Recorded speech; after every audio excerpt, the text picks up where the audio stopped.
السلام علیکم، capital 51 news کے ساتھ میں ہوں سفیر خان۔ سب سے پہلے ہیڈ لائنز۔ وزیراعظم عمران خان نے کہا ہے کہ مجھے پاکستان اور بھارت کو ایٹمی ہتھیاروں سے پاک ہونے پر خوشی ہوگی۔ امریکی ٹی وی کو انٹرویو دیتے ہوئے انہوں نے کہا، کشمیر کا مسئلہ برصغیر کی 1.5 ارب عوام کو یرغمال بنائے ہوئے ہے۔ ہمارا جوہری پروگرام کسی پر جرحیت کے لیے نہیں بلکہ اپنے دفاع کے لیے ہے۔ مسئلہ کشمیر حل ہو جائے تو ان ہتھیاروں کی ضرورت نہیں رہے گی۔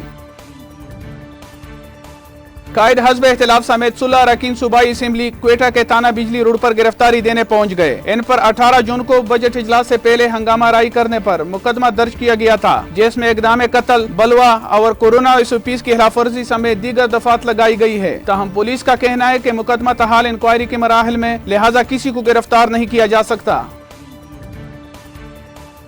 کشمیری رہنما محبوبہ مفتی نے پارٹی کے سینئر رہنماؤں سے ملاقات کے دوران کہا کہ وزیر اعظم مودی سے ملاقات میں ان کا سب سے بڑا ایجنڈا جموں اینڈ کشمیر کو اگست 2019 سے پہلے کے اسٹیٹس پر بحال کروانا ہے۔ اس سلسلے میں وہ آئندہ روز دیگر پارٹیز کے رہنماؤں سے ملاقات کرے گی۔ یاد رہے، انڈین گورنمنٹ نے 5 اگست 2019 کو آرٹیکل 370A کو منسوخ کیا تھا۔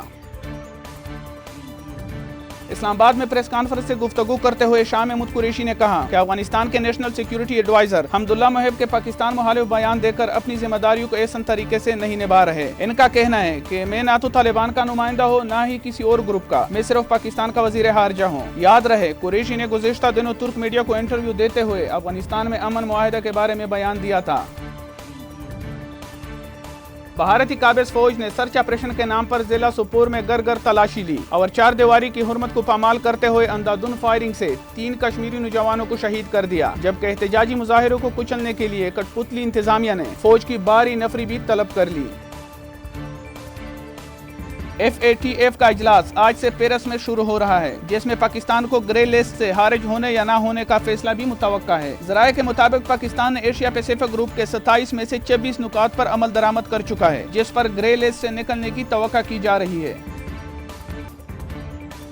کراچی میں گجر اور اورنگی نالہ تجاوزات کے خلاف آپریشن کے متاثرین نے بلاول ہاؤس کے باہر احتجاج کا سلسلہ شروع کیا۔ پولیس کی بھاری نفری نے بلاول ہاؤس کی جانب پیش قدمی جاری رکھنے پر کئی افراد کو گرفتار کر کے مختلف تھانوں میں منتقل کر دیا۔ نمنتخب ایرانی صدر ابراہیم رئیسی نے اپنے پہلے پریس کانفرنس میں ملکی اور غیر ملکی میڈیا پرسنز کی موجودگی میں سوالات کے جوابات دیتے ہوئے کہا کہ میں بذات خود امریکی صدر جو بائیڈن سے ملاقات نہیں کروں گا۔ انہوں نے کہا کہ امریکہ کو 2015 کے جوہری معاہدے پر واپس آنا ہوگا۔ مزید خبروں اور اپڈیٹس کے لیے دیکھتے رہیے کیپٹل 51 نیوز۔